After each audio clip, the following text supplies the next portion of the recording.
ভোপাতে যাওয়ার দিন আমার বরের সাথে এত বড় একটা ঝামেলা হয়ে গেল। কি ঝামেলা হলো ওটাও বলবো তোমাদেরকে, শেষ পর্যন্ত ভিডিওটা দেখতে থাকো। আর কী ঝামেলা হলো সেটাই বলবো। সকাল সকাল বলতে গেলে সন্ধেবেলা সবাইকে বলেছিল 7টার মধ্যে রেডি হয়ে যেতে। তো আমি রেডি হব না বলছিলাম, কারণ সবাইকে সাজাচ্ছিলাম আমি, আমার বোন, মা, ভাইজিরা এদের আর রয়েছে।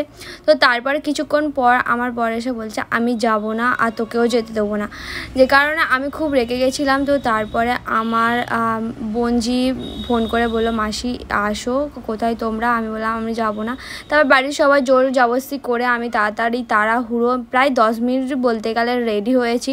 তো তারপরে বেরিয়ে এসে দেখি সবাই রেডি এবং তত্ত্ব সাজানো হয়ে গেছে। এদিকে তত্ত্ব নিয়ে বেরিয়ে পড়েছে। আর আমার জানো তো আমার সাথে আমার মেয়ে আছে, আমি রেডি হওয়ার আগে মেয়েকেও রেডি করাতে হবে, যে কারণে খুবই তাড়াহুড়োতে ছিলাম। আর দেখো এদিকে এসে দেখি সবাই তত্ত্ব নিয়ে বেরিয়ে পড়েছে।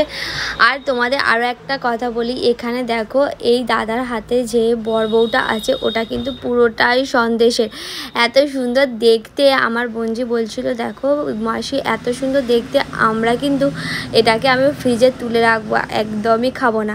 দেখো আমার কেমন লাগছে, আমি জানি আমার অতটা ভালো লাগছে না, কিন্তু তোমরা অবশ্যই বলো আমার কেমন লাগছে আজকের বৌভাতে। তো বৌভাতে যাওয়ার জন্য প্রায় 20 মিনিটের মতো টোটোতে উঠে জার্নি করে তারপরে দেখো আমরা নেমে পড়েছি বোনজির বাড়িতে। তো এসে মাত্র সবাই দেখো একে একে ঢুকতে শুরু করেছে। এখানে লেখা রয়েছে বধূ বরণ, খুব সুন্দর একটা ব্যানার দিয়েছে। তো তারপরে দেখো আমরা এখানে যাচ্ছিলাম, যেতে যেতে আমিই প্রথমে ঢুকছি।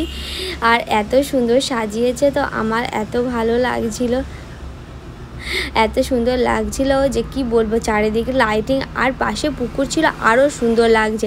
আমার বোনজিকে দেখো, এখানে বোনজি আর আমাদের নতুন জামাই পাশে বসে কিন্তু ফটোশ্যুট করতে একদমই ভোলেনি, ওরা কিন্তু বসে ফটোশ্যুট করছিল। আর আমি আমার বোনজিকে জিজ্ঞাসা করছিলাম কেমন আছিস, ওকে এত সুন্দর দেখতে লাগছিল কি বলবো। আর আমার মেয়ে গান শুনে তো নাচতে শুরু করে দিয়েছে।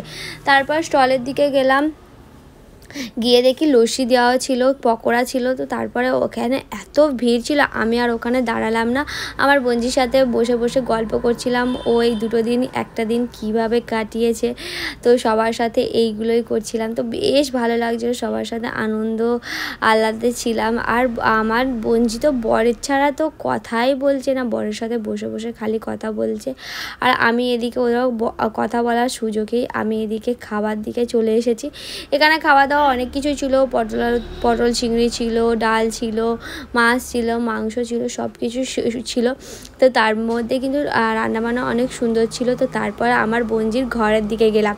বোনজির ঘরটা অনেক সুন্দর, ড্রেসিং টেবিল, নতুন আলমারি, ফুলসজ্জার খাট, সব কিছু রেডি ছিল। আর তোমাদের এই ভিডিওটা কেমন লাগলো কমেন্ট করে জানিও। আর ফুল ভিডিও দেখতে